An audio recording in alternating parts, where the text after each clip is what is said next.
Hello and welcome. Today I am joined by my friend Susannah Black, who is the editor of various magazines, including The Plough, and the senior editor of Davenant Press. She's involved in the recent Breaking Ground project and is a writer whose interests have constantly returned to issues of political order. She has a master's in early modern European history and has been concerned with the question of the origin of the public sphere in British history. Now, she's here today to discuss a book with me, a book which has been a favorite of both of ours, The Ways of Judgment by Oliver O'Donovan. And we're going to give a teaser or some small taste of this book by reflecting upon some of the themes in chapter 8 on political authority. We hope to engage in a longer term series of studies working through the book and hopefully give you some sense of what the book is like at this point. And we would like if you would buy a copy and join us for this longer discussion. Thank you very much for joining me, Susannah. Very happy to be here. So reading this chapter, it's dealing with this immense and difficult question of political authority. To kick us off, what is authority? How is it different from, say, power? Well, he ends up, after sort of a bit of a circuitous examination of the various things that are involved in authority, he ends up at a definition. So because we are allowed to do this, we could actually start at that definition, which is something like political authority arises where power, the execution of right, which he means in a particular way, and the perpetuation of tradition, which he means in a particular way, are executed together in one coordinated agency, or assured together in one coordinated agency. So political authority is not identical to political power, but power is involved. You can't have authority without power, essentially. That is the very brief O'Donovanian definition. But he gets you there after drawing you through a long kind of process of sort of Socratic, but not really, examination of various ideas. And anyone who's familiar with O'Donovan knows that in every single one of his statements, there is this dense matrix of truth that can be unpacked and unfolded, but it's like this remarkable origami model of insight. And you feel as though he could, and he in fact does, do this thing where he'll do kind of commentaries on himself and on previous books of his where he thinks he's gotten something wrong. And he'll often do that by getting the publisher to set the typeface in a smaller typeface. It's very strange. And of course he does discursive footnotes all the time because he can't help himself. But it's a really strange and rich and intricate reading experience. It truly is. I'd be interested for why is it that political authority needs power as a precondition? Well, why, I'm not sure, is quite the right question. He's almost operating as though political authority is something that he's found in the wild, or very precisely not in the wild, I suppose. And he's looking at what is the nature of this thing. He says that political authority requires power partly by thinking about what it would mean for a political authority to not have power. So in what way does a government in exile not really count as a government? What it would come down to for him is that what you need to do in order to exercise political authority, one of the things that you need to do is you need to execute judgment. And he does this weird little thought experiment at one point where he says, well, if there were a very sort of obedient society where you didn't actually ever have to physically coerce people, you could technically have political authority without like coercive power, but it would still need to have the power to execute its judgments. And what the job of political authority is executing judgment for the right, in sort of to uphold the common good of the community. And if it's not able to do that, then it's not political authority. It's something else. It's, maybe moral authority or prophetic word or persuasion, or a government in exile that provides an imaginative platform to potentially retake a country, but it's not actual political authority. Is that how you understand it? Yeah, I think that's a helpful way of teasing apart some of the different ways that we might talk about authority. For instance, it's not as if a government in exile is nothing, but it's not exerting political authority in that more proper, full sense. Right. So understanding those sorts of distinctions is where I think this book really comes into its own. It's very helpful in that descriptive task of the fine distinctions and the ways in which we can classify and work with realities in the world in a way that brings them into clarity. Yeah. I don't know if it would be helpful, but one of the things that I was thinking about was that you could actually think about de Gaulle and Vichy France as you were thinking about this, in a way that would be really helpful in teasing apart two bits of what O'Donovan means by authority, because he would probably say that Vichy France had power but was not executing right on behalf of the common good. And de Gaulle's government had right but didn't have power. And so neither of them were really properly political authorities by certain lights. Yes, that's a helpful way of putting it, I think, because he has those three elements, the right, and then the tradition. And that's another question. I mean, you could talk to some extent of Vichy France having some degree of tradition, but I mean, if you have a usurping power, that is a denial of the role of tradition. Right. And so you may have a usurping power that's exercising some sort of abstract principle of justice, right, in that sense, and it may have power to be effective, but it is not authority in the way that some agency that's representing or acting on behalf as the embodiment of the community, that agency can have authority in a way that a usurping power could not. Right. I mean, for that distinction, I actually do think that Ivanhoe is really helpful. I'm serious. So if you think about, William coming over in 1066, and essentially displacing all the Saxon nobility, this really was a usurpation by most definitions. It was just, here is a country, I would like it. And the narrative of Ivanhoe, which I've just finished reading, which is why I'm obsessed with it, kind of has to do with what it takes to reground a usurped power into the tradition of a place and a people, so as to make it a legitimate political authority. And that's kind of the story of Ivanhoe, like that, the creation of political authority in England in whatever it is, 1250 or whenever it takes place. That's one of the things that he gets into within this chapter, the way in which particular authority or government is not necessarily held hostage to the conditions of its origin. There can be a way in which a usurpation can actually become legitimate over time. My thoughts always indulgently turn to this at the time of the 4th of July. So kind of.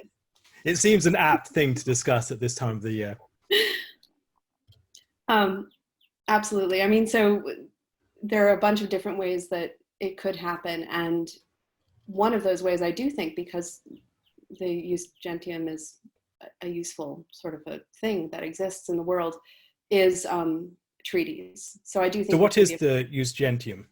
So the law of nations, just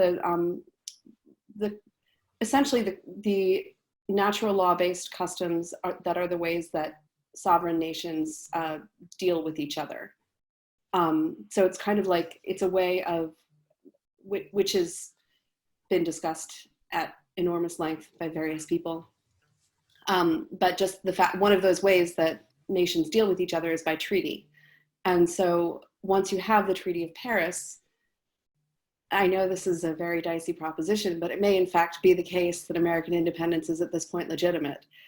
I mean, I'm open to being persuaded otherwise, but so yeah, I think treaties, then obviously a government, even if it were a usurped government, would have to actually do the job of government, which is to, establish right through, through coercive force if necessary, establish the public right and establish the conditions for the enjoyment of the common good. Taking a step back at this point, I mean, why are we even discussing this as people who are talking as Christians? Why would this be a fitting topic of theological reflection, which is the way in which O'Donovan's coming at the question?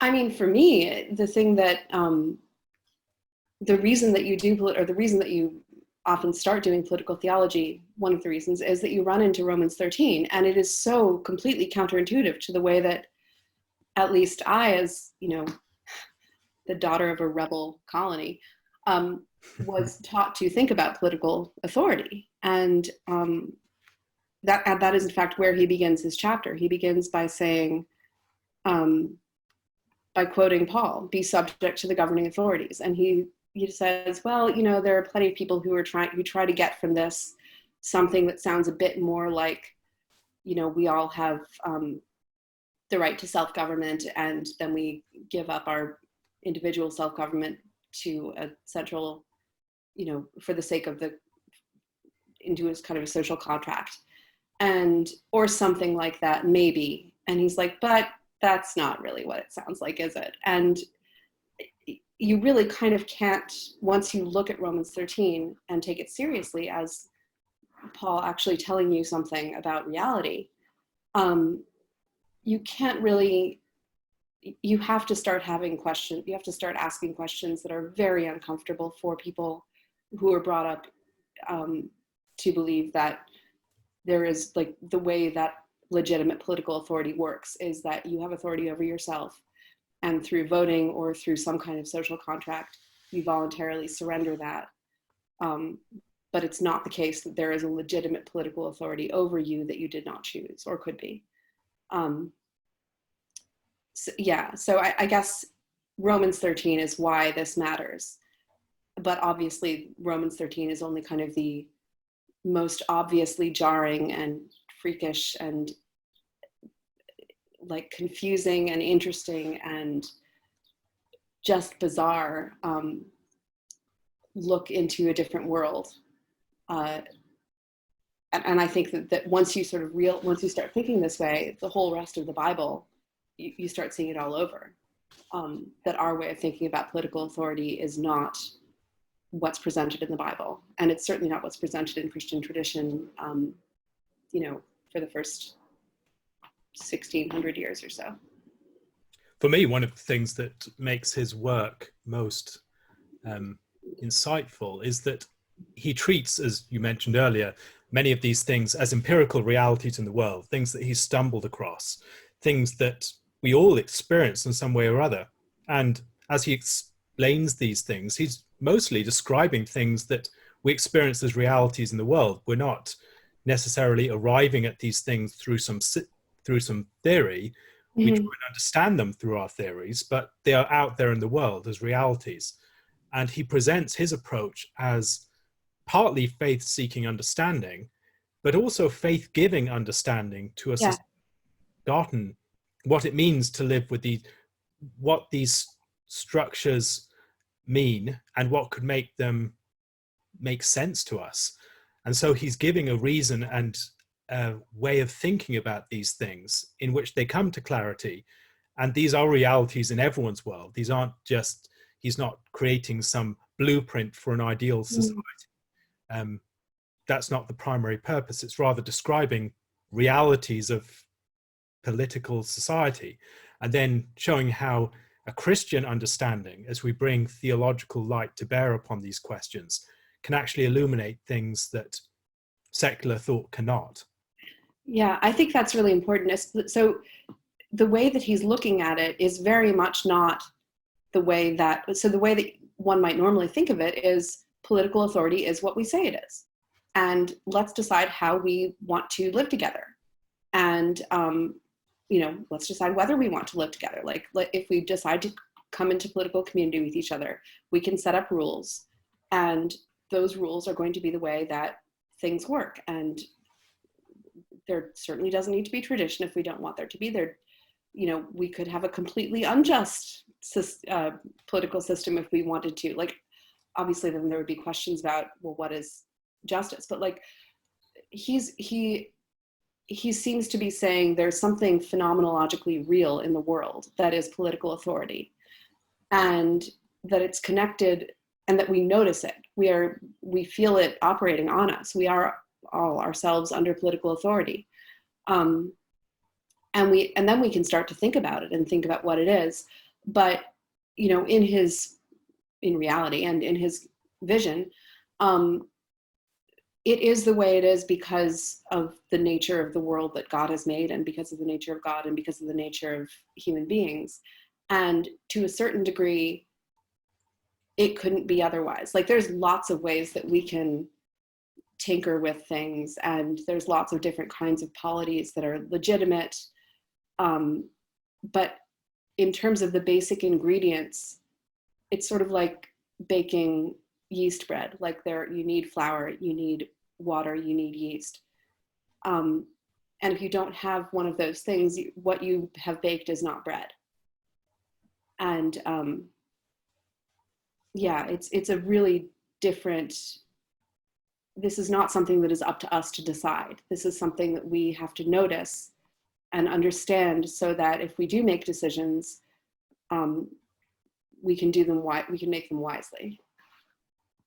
Now, within early modern political thought, there's often been this notion of some sort of founding event, and those have been understood in various ways. Sometimes it's just an imagined scenario that is not actually making any claim about something that historically took place. It's more a thought experiment or something. In other cases, it's some sort of hypothesized foundation for the way that society's logic operates, some social contract that occurred at some point in history. Or maybe can think about the evolution of society from more basic structures of the tribe to the nation, etc.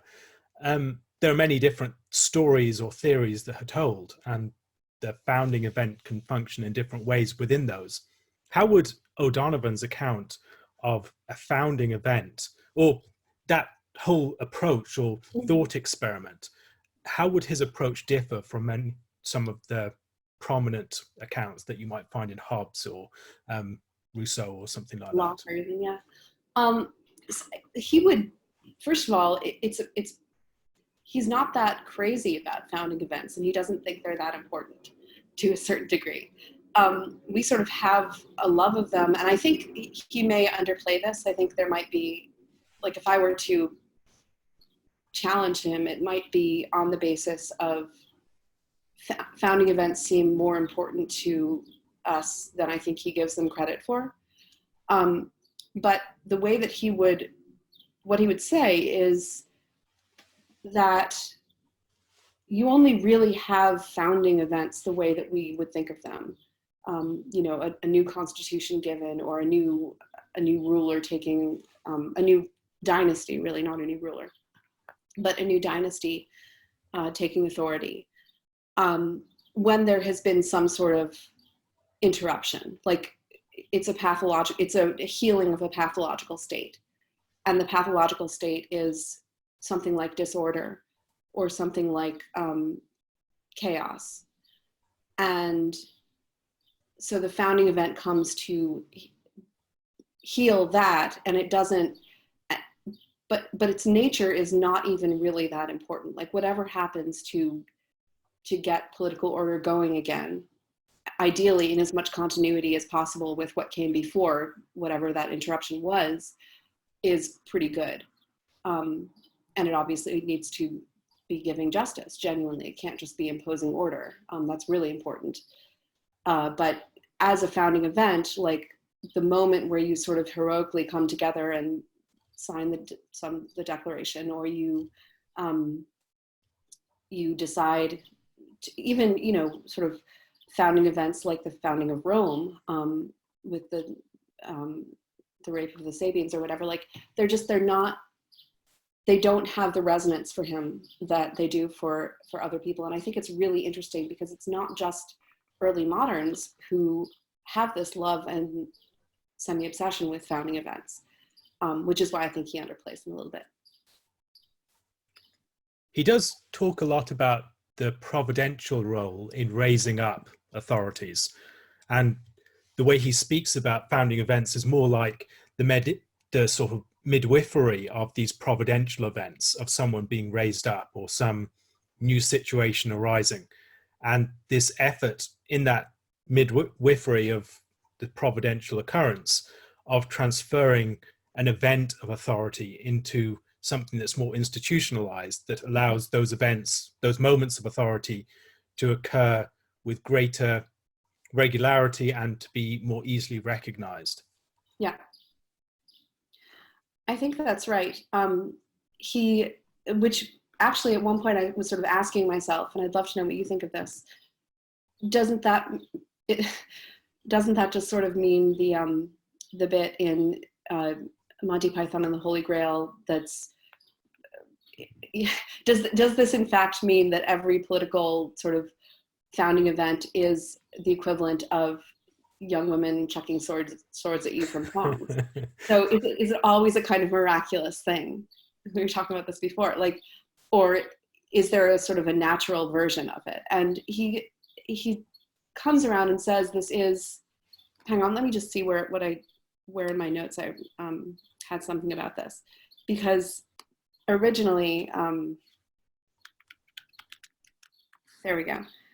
So the question that I kind of asked myself was, does he have a purely supernaturalist or occasionalist account of political authority? So is it just that God kind of miraculously almost raises up a king or some sort of chieftain, or a president or whatever, and then we recognize that?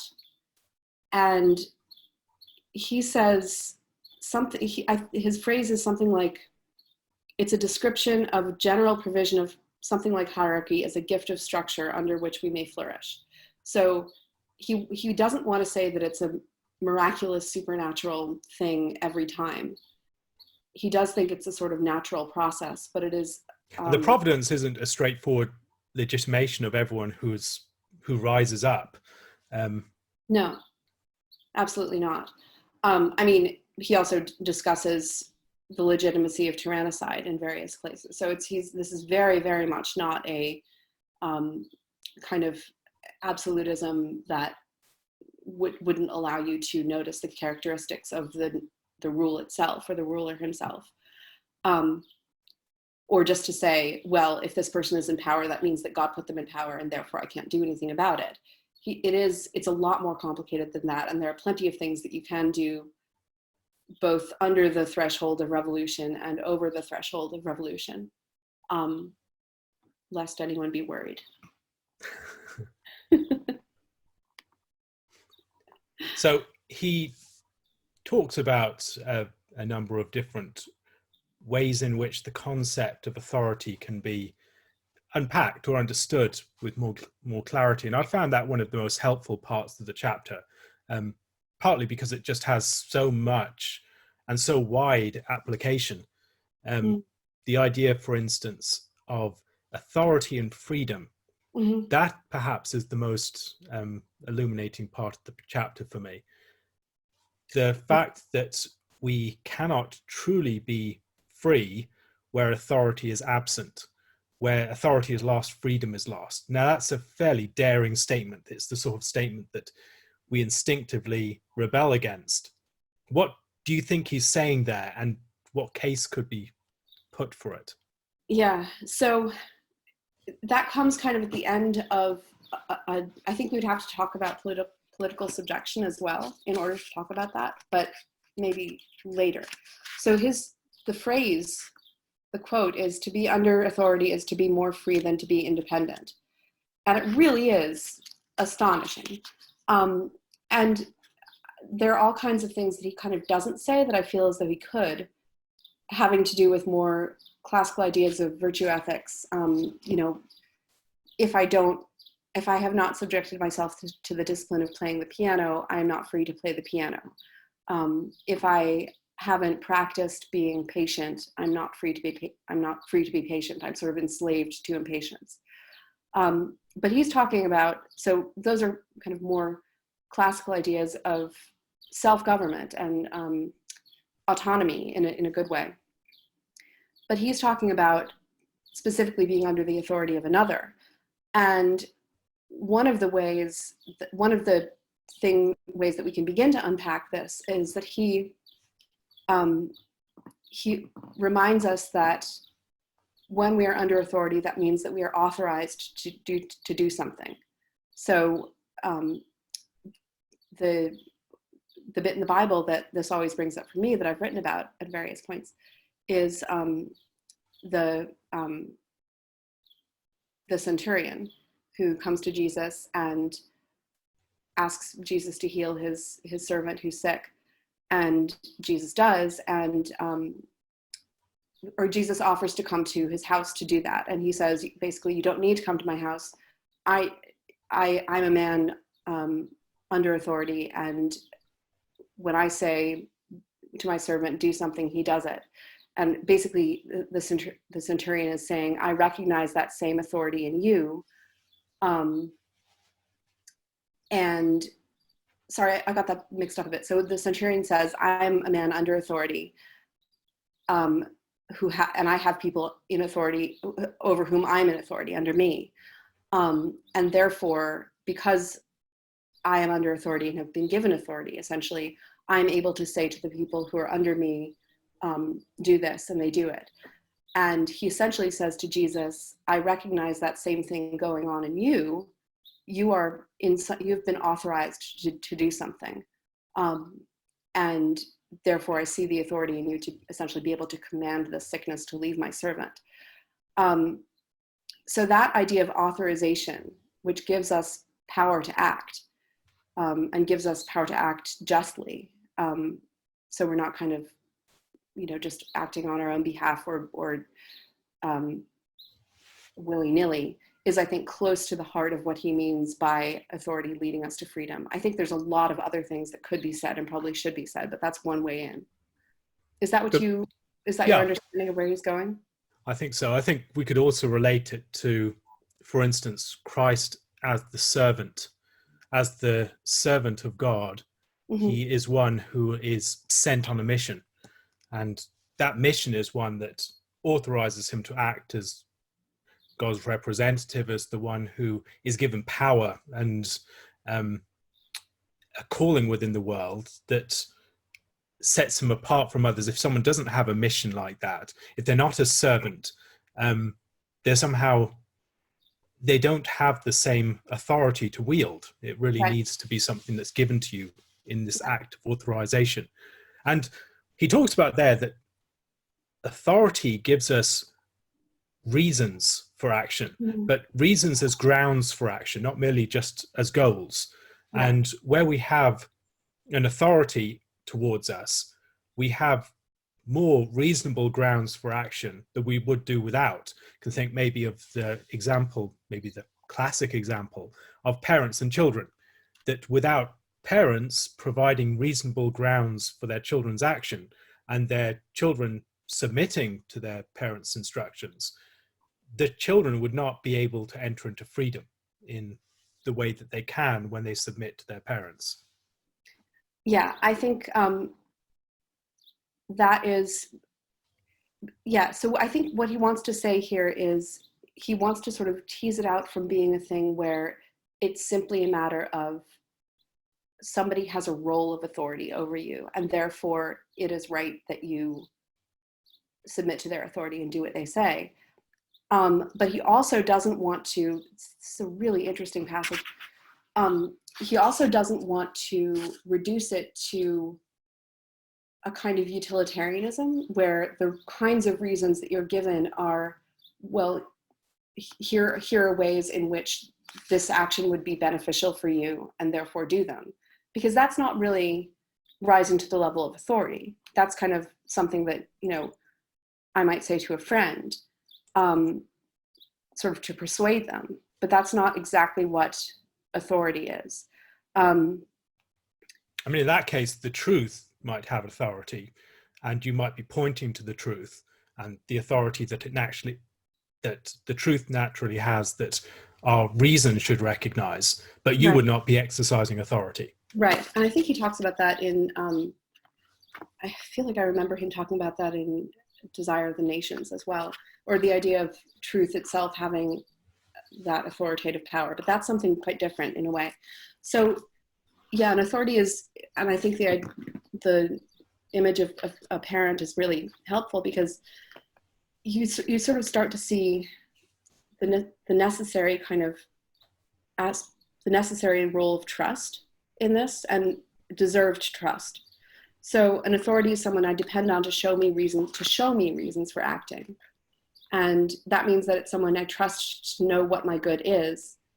And in as much as that person's commanding me, he's commanding me in order to seek that good. So I also was really interested in his, the phrase, freedom begins in delighted astonishment. And I'm not quite, like, I feel as though this is kind of the mystical heart of the chapter that I need to go back and reread 12 times. But yeah, I think there's a way that I think he could be misunderstood. There's a kind of a needle that he's trying to thread, I think, in between authority as giving us reasons, simply as presenting goods that we would otherwise already kind of want, but this is kind of showing us how to achieve them. And authority as something purely a question of kind of voluntarism. And he doesn't really want to come down, neither of those quite hit the mark, at least as I understand him. Is that what you think he's saying? Yes, I think so. And maybe we could reflect a bit more upon the example of parents in this regard. Why is it that parents are recognized to have authority over their children? It seems in part that the fact that they can stand for their children and the good of their children would be an integral part of that. If they had no relation to their children, if they were just, let's say, you had some AI that was optimized for child rearing, that would not have authority over the children in the same way as their parent. And neither would any sort of random adult, although obviously there's a way in which random adults have, you know, if there's a child who needs help, you are kind of, as a random adult, delegated. But yeah, it has to do with the commitment and the sort of the sense of this other person being someone for whose good you are willing to lay down your life to a certain degree, and whose good you understand better than they might understand it themselves, which is another sort of aspect of this. Again, like, one version of this is just authorities are those, say, imagine a teacher, so a chess teacher or something. Your teacher is an authority over you because he knows more than you do, and once he teaches you everything he knows, and you've kind of surpassed him, he no longer has that authority over you. But that's not exactly the same. That's not the way political authority works. It's not exactly the way parental authority works. But yet the way that parental authority does represent the right, it's not just tradition. It has an authority that comes with tradition. They stand for some continuity, and we stand in continuity with our parents. Mm. That is important, but there's also the fact that our parents represent some substantive good that they can present to us in their instructions. They're instructing us for our well-being and maturation, that as we follow their instructions, that authority can be vindicated to us by, first of all, the outcomes that we achieve as we follow their advice.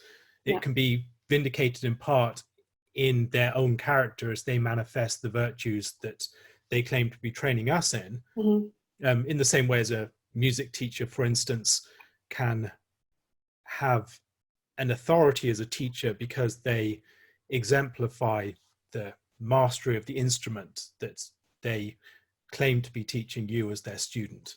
Yeah.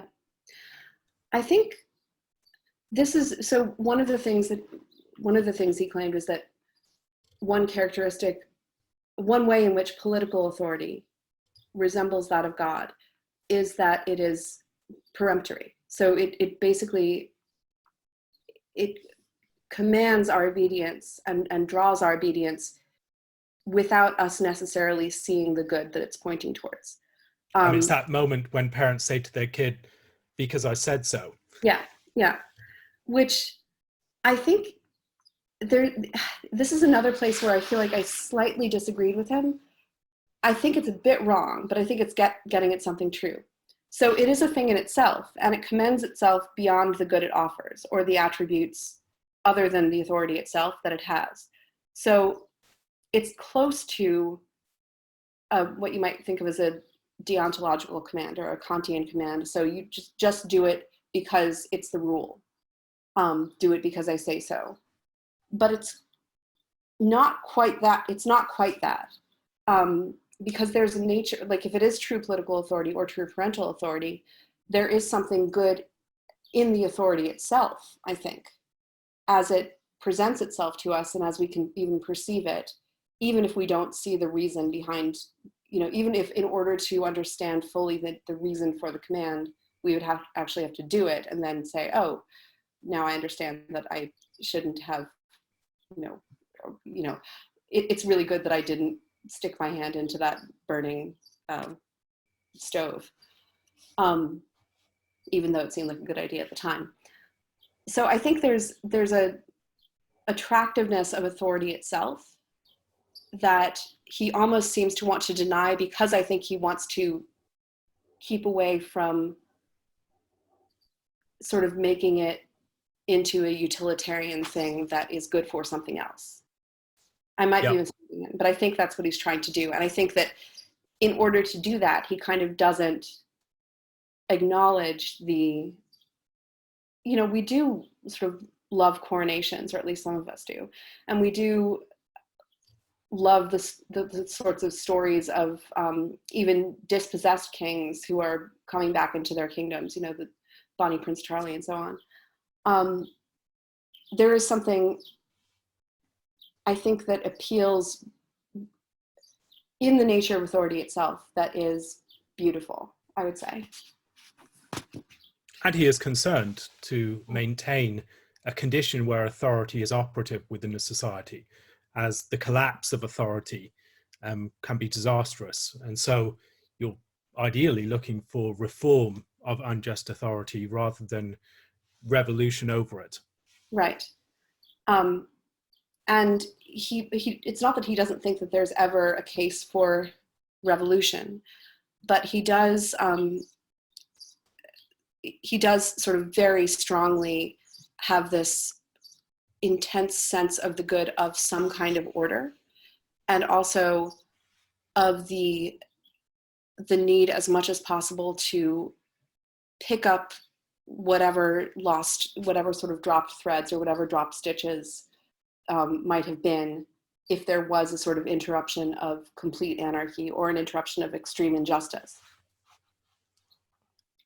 And that goes along, I think, with his concern for tradition as a constitutive element of authority. If there's some breach in a society's relationship with its past, that can lead to a situation of usurpation or a compromise of its capacity to speak on behalf of a particular people, that this Mhm. is not just right as such, it's not just power exerted, it is speaking on behalf of a particular people and acting on their behalf towards them. Right. And I think, I mean, the thing that sort of this section of the chapter made me think of, obviously, is the question of police reform that we're sort of facing now in the UK and especially in the States. And so one of the ways that you could think of his question about reform is this: how can a repeated and deep wrong be addressed while we still acknowledge a duty of obedience and a duty to preserve the tradition of relations between ruler and ruled? So how is it possible to not gloss over deep wrongs, but not sort of throw everything up in the air?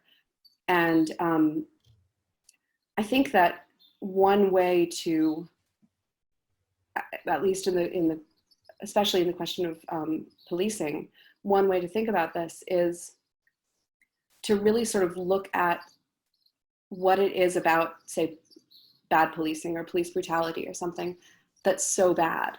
And I think, you know, there's a kind of an anarchist way of perceiving this, which is just like, this is authority and therefore it sucks. But I think that actually most people perceive the bad of police brutality precisely because what police ought to be is agents of real authority, which is this, you know, just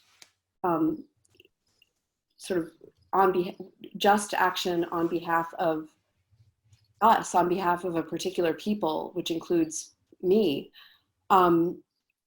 towards the common good. And when instead police behave like, you know, like criminals, it's this sort of massive sense of chaos, because if even those who are meant to keep us from chaos are behaving chaotically, that's really bad. And so I think that, like, thinking of police reform as like the restoration of police authority through justice, through equal justice under law, I think is probably something that would be an O'Donovanian approach to this. I think you'd also give us ways of breaking down the concept of corrupt or failed policing along a number of different lines. So we can think of failed policing where the police do not have power. They just cannot enforce the law. And a law that cannot be enforced is a bad law. It can lead to a situation where there is a breakdown in authority and people just run amok. Can think about some of the situations in extreme drug wars and other situations like that, where policing has failed and there's a situation of anarchy. That can be one way it can break down. It can break down also along the lines of tradition, that if there's not a way in which the police represent the society that they are policing, and this has always been a concern for theories of policing, that you actually have policing that represents the community that authority is being exercised over. So it is the community's authority that is being exerted, not some authority over them. It can be like a child that is, without any authorization on the part of their parents, bossed around by another adult. You're not my mum. You shouldn't be in the position to tell me this. And that command that might have come as a righteous and appropriate authority from one person's mouth, in another person's mouth becomes a form of oppression. Right. Sorry, go on. And then I think the final way it can break down is, of course, in the case of injustice, where there is not an actual practice of the right, where the laws that are upheld are unjust laws, or where there are practices of the police that are abusive and not according to the law, or where the law can be, in situations where the law itself lacks clarity, a sort of Kafkaesque situation where in that sort of scenario, you just don't know what you have to do to be on the right side of the law, or there's this multiplication of laws that leads to all these hostile interactions with authority. And in each one of those ways, we can see the police failing. So it requires a navigation between all these different problems. And I think that's where O'Donovan is very helpful in giving clarity to the exact shape of our problems. Yeah. Like what is the nature of the mess up here?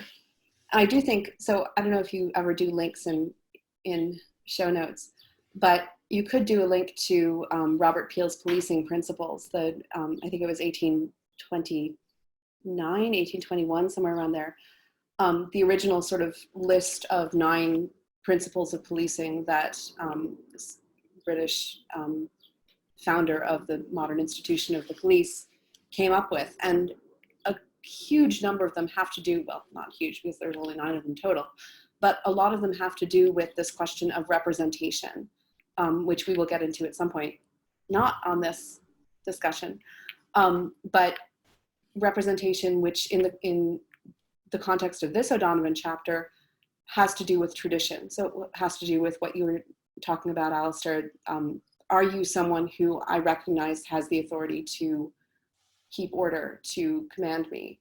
And if you just seem like someone who's essentially from a hostile polity, from a different, almost an occupying army, that's not political authority. That's a failure of authority. And those principles, I think, are very helpful. You can see something about how authority, to be effective, where you lack that sort of recognition of tradition and representation and these other factors, policing will tend to fall back upon the exertion of power, mm-hmm. or a certain sort of right that is right accompanied with power that actually proves deeply oppressive, and it will just multiply this imposition of law upon people because there's not a natural recognition of authority. Yeah, I do think, I mean, the other aspect, which has to do more directly with a lack of right or a lack of enforcement of right, I think that the nature of corruption and sort of groups in power being aimed inwards at sort of preserving an old boys network or something. I mean, obviously, I think that there's a really good way in which, especially people who, you know, are putting themselves at risk, kind of have a sense of camaraderie and a sense of brotherhood. But where that sours is when it becomes something that is for the sake of itself rather than for the sake of the public, and protecting itself rather than sort of truly being agents of justice. So that would fall under O'Donovan's failure of exercise of right or vindication of right. And when authority is working well, there should be that moment of freedom, which freedom can be the recognition of something that is good for you in that exertion of authority towards you. Yeah. So you're recognizing that this is right. This is laying an obligation upon me, but that obligation is something that as I freely take up that obligation, I will be freer performing that obligation than I would be without it. Yeah. And then there's also that recognition of there can be a security in a well-exercised power, that it gives you a sense of the boundaries. I think often children feel more secure where there's well-exercised power. If there's parenthood that has no power whatsoever and is completely goes along with the desires of the kids and never stands up, there can be an insecurity in that. It's chaos. So I think the sort of parenting literature talks about authoritative versus authoritarian parenting. And authoritative, so there's 3, I think it's authoritative, authoritarian, and permissive. And the sweet spot is authoritative. So permissive creates like just this sense of chaos because the child doesn't have any sort of edges. There's nothing to push back. And the child on some level, you know, despite the fact that kids think they know what's good for them, they kind of know that they don't a lot of the time as well. And so there is that like lack of security. And then authoritarian is, can be really either excessively harsh or really arbitrary. And then authoritative is that's what good parenting essentially is. It's providing structure. And obviously like it can be very overstated and can get into really problematic kind of ways of conceiving these things if you think of adult citizens as like, if you map the parenting structure of authority too closely onto that. But I do think that there is what we want in a state, in political leaders, is something that is authoritative, like something that, isn't a failed state, doesn't let, sort of massive crime go on, that provides the kinds of structures that, a good political, that a modern state needs, including, I won't say healthcare because that's probably controversial, but, and so you want something that isn't a failed state, and you want something that's not tyrannical and arbitrary and excessively harsh. You want something that is like good government.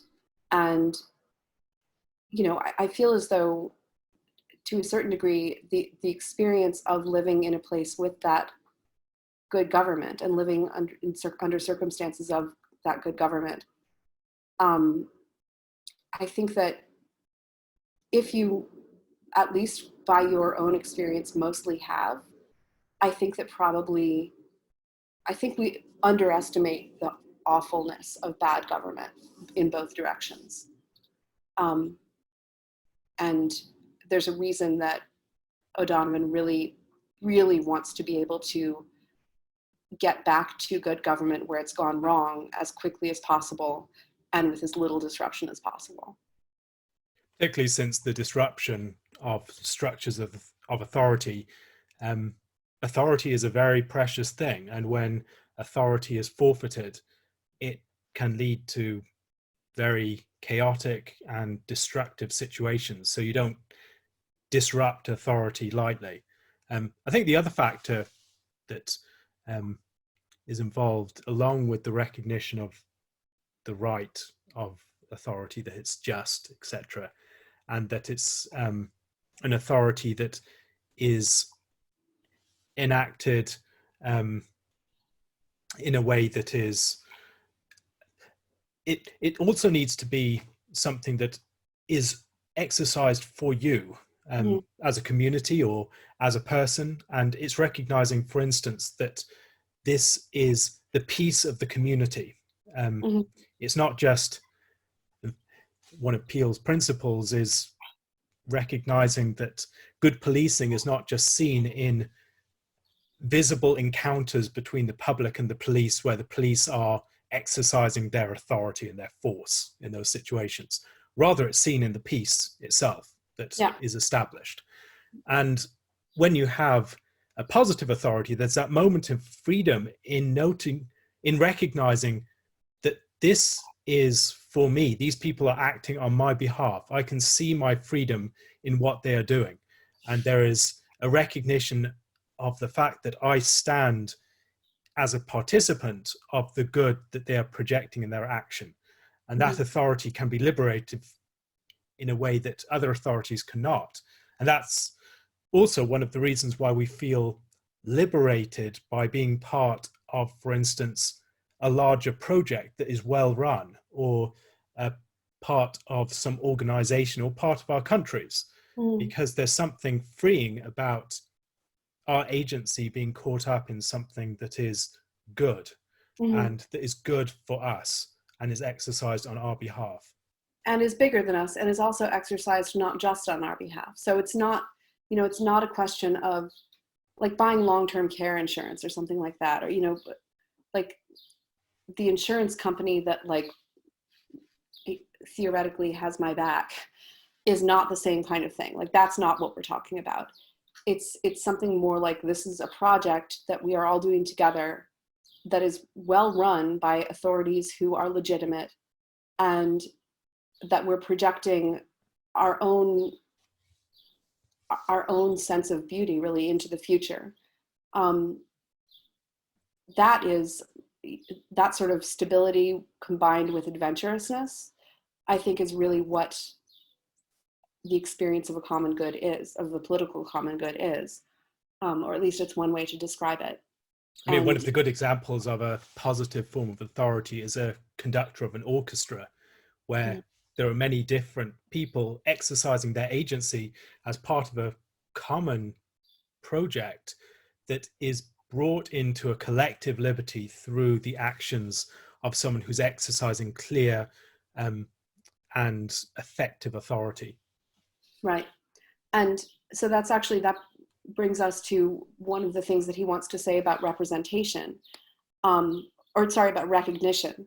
So in order to be, recognition doesn't bring authority into being. So his three sort of ingredients, his yeast, flour, water ingredients for political authority don't include recognition. But recognition is necessary in order for authority to be able to do its thing well. Because it is a kind of relationship between the ruler and the ruled. Like he's very, at least in this chapter, he is very much, he's focusing on the hierarchical nature of authority, rather of politics, rather than on the kind of friendship-based politics, which is another aspect of politics, which is also valid and needs to be talked a lot about, and is, I sort of, one of my favorite political theologians is Johannes Althusius, who talks primarily about politics from that perspective. But he's talking about the vertical as opposed to the horizontal bit of politics. And in order for that to work well, political authority with these three ingredients that he's mentioned does have to be recognized. And part of that recognition is seeing you are you're represented in it. And he means represented in a slightly different way than we would think of representative government, but it's not entirely different. But if you think of the example of the conductor, if the orchestra does not recognize the authority of the conductor, the orchestra is not free to play their piece together. Like, that's another kind of way that freedom is brought into it. You're not free to play a symphonic piece by yourself because it's not possible. No matter how good a cello player you are, you can't play an orchestral piece that has a cello part by yourself. And that means that unless you recognize the authority of the conductor, you're not free to play it at all. And there, I think it's helpful in moving us beyond this idea of authority as something purely outside of ourselves. Authority, as he understands it, is something that is correlated with an internal recognition of myself in that authority in some way, whether that's the projection of my good, whether it's an expression of my agency, I'm represented in that, Mm-hmm. or whether it's the sense of the right more generally. Mm-hmm. I think there are a lot of different sort of rabbit trails that we could go down with that. I think that's very true. I also think that there's a certain way in which that aspect of thinking about it comes back to what we have often discussed in the past as the 30 to 50 feral hogs problem, which may be too much to get into here. One thing it does bring out, I think, is that aspect of his work where he talks about our duty to, or our obligation as members of society more generally, even before this act of discerning the demands of authority from moment to moment, or the situations where we have to recognize a particular bearer of authority. There is this broader public responsibility. And he talks, for instance, about freedom of speech in that context in a way that is quite arresting, because it's not the usual way that freedom of speech is spoken about. He sees it as a sort of participation in the word of God, and it's not so much a right, but the public duty of candor. So he talks in the following terms: behind many a story of tyranny lies collusion between oppressor and oppressed, a community that prefers to accept a shrunken public realm rather than pay the price of discerning and articulating complex truths in public. And that seemed to be, to me, a comment worth reflecting upon, because I think it has a lot of bearing upon our current political moment. Yeah. And he actually, this is a place that's really interesting, because it is where it's the one place in the chapter where he takes a more kind of politics as friendship approach. And he's not really talking about hierarchy. And he says very specifically that we have an obligation to our neighbors before we have an obligation to the ruler. And that obligation is public candor. So, I think that we can see the failure of public candor in a lot of areas in politics today and in the past. And one of those areas is just the fear of speaking out because you think that you have an opinion that's going to be unacceptable. And obviously there are many opinions that are morally unacceptable and should properly be, called out, as it were. But especially with really complicated questions, I think that there is a really large area of uncertainty and a large area of prudence and a large area of, investigation. And that needs to happen in public, and it needs to happen with people standing behind their own words. So even like the debate over the intense politicization of the debate over the response to coronavirus has led to an atmosphere where there are some things that you can't say because it will put you in either one or the other in different sorts of company, because it will put you in one or the other political camp. And when you're talking about like trying to understand as accurately as possible and make decisions about as wisely as possible,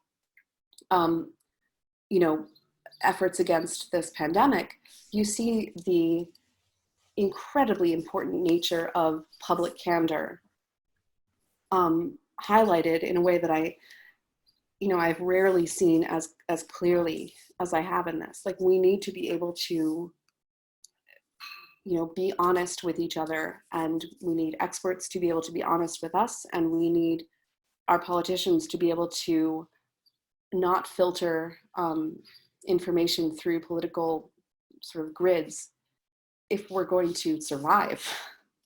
This isn't the same thing as the right to free expression of yourself. It is a public duty, and it's an obligation that's laid upon us for the sake of the community as a whole. He talks about society being free vis-a-vis government when it's free vis-a-vis itself. And that role of candor is to enable the society to relate well to itself, so that it can actually own and take responsibility for its relationship to government. And in a situation where there is just this bare authority that's exerted over you, and there's no context of public deliberation and reflection upon what things are good and just and appropriate and right in a given scenario and wise, there is something about authority itself that sours at that time. Yeah. So his sort of discussion of what the political obligations of, other than, obedience to legitimately constituted authority, what the political obligations are of ordinary citizens, he really focuses very heavily on, it is our obligation to maintain a virtuous public realm. And the way that we do that primarily is through this public candor. And, he does want to kind of allow for people who really don't like talking about politics. And this is not to say, like, he's not saying that we all need to be talking about politics all the time. Like, that is not the only political role for citizens or for subjects. But he is saying that it is our, as subjects and also as citizens, and those, both have a slightly different valence. It is our obligation to be speaking truth candidly in public, and to be giving each other reasons, to be sort of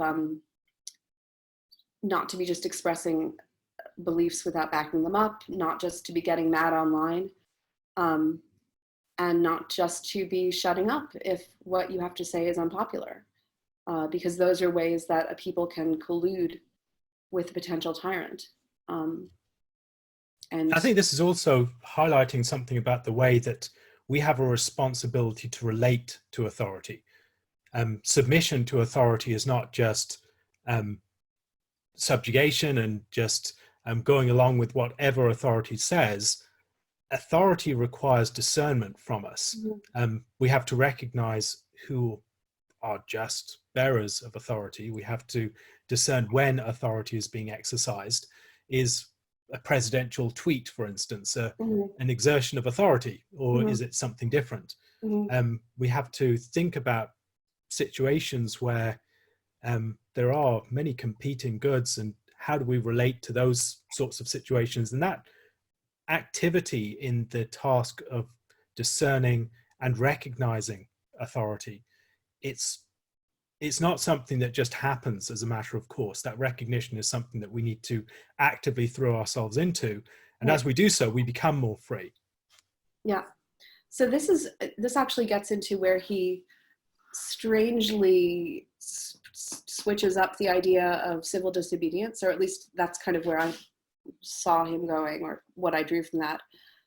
So he says that it's the job, essentially, of the subject to discern when and how a command requires obedience. And that is not the same thing as, you have the option when a political command comes at you to either obey or disobey and take the punishment. So that's kind of the way that traditional civil disobedience, I'm thinking of Thoreau in the first place, that's sort of the way in which traditional civil disobedience discourse has been phrased. Like, if there's a political command, you have the choice to either obey it or disobey it and take the consequence. And he says that this is a misunderstanding, because if the sovereign had the right to punish disobedience, which the subject is acknowledging with his non-resistance to that punishment, then he had the right to be obeyed in the first place. So obedient decisions of proper subjection to authority is a recognition of a true claim on us. It's not a choice between alternatives that we just decide on with our will because we've chosen to take the punishment rather than obey the law. We have this burden of intelligent obedience. So civil disobedience in that case is something like a non-recognition of political authority. And this actually gets to a more Martin Luther King-ish understanding of what civil disobedience would be, which I guess Thoreau does as well. But it's basically saying an unjust law is no law at all. Like, you have this unjust law that I'm disobeying has no political authority behind it. And yeah, maybe that will result in me being punished, but you don't have the right to punish me actually either, because there was like an entire lack of just political authority behind the law in the first place. But that sort of civil disobedience is also expressed in a way that is not straightforwardly overthrowing the authority as such, or seeking to deny the place of authority. It's actually premised upon a very strong account of authority. Yeah, it's something like what O'Donovan would describe as reform rather than revolution. It's like an action towards reform in a very good way, I think, because it is saying there is such a thing as political authority. This isn't it, but there's maybe ingredients here that we can work with to get to it. And it's also saying, it's kind of offering oneself as, like, it's saying, it's essentially saying to Bull Connor, I wish you were a just man.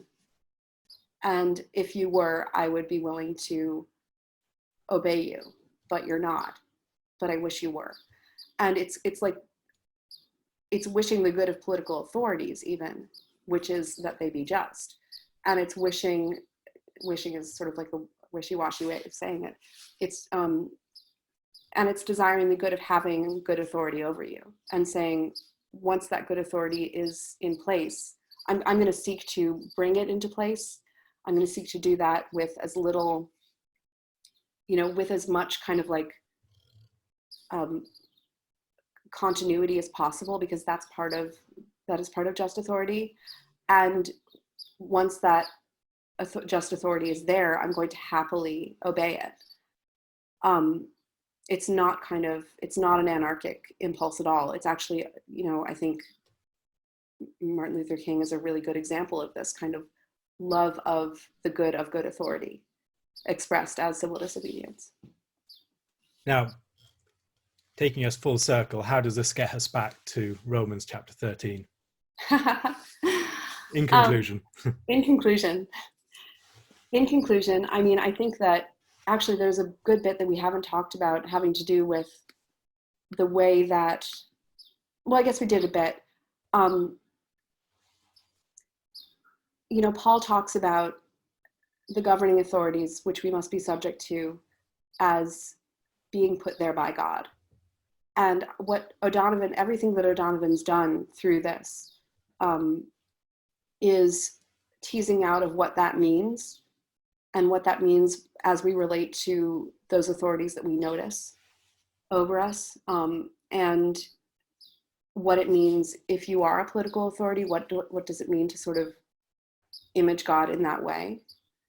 And I think that what it gets to for me is it's a much richer and more complicated picture than that passage might first make it appear. And it also makes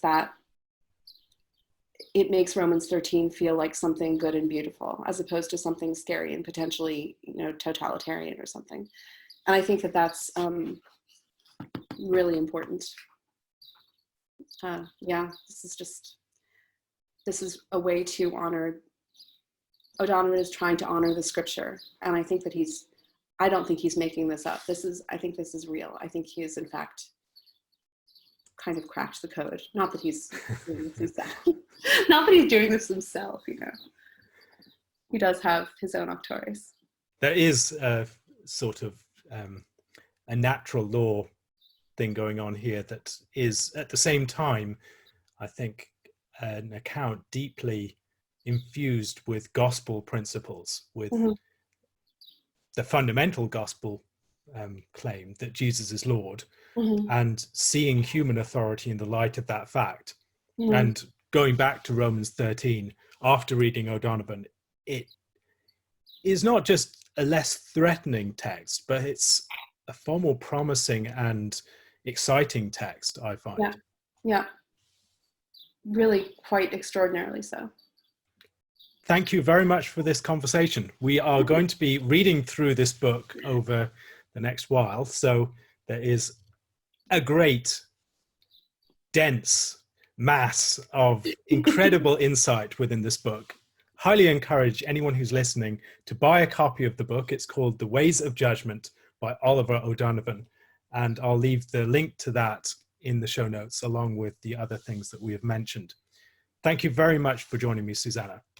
Very happy to have done so. God bless, and thank you for listening.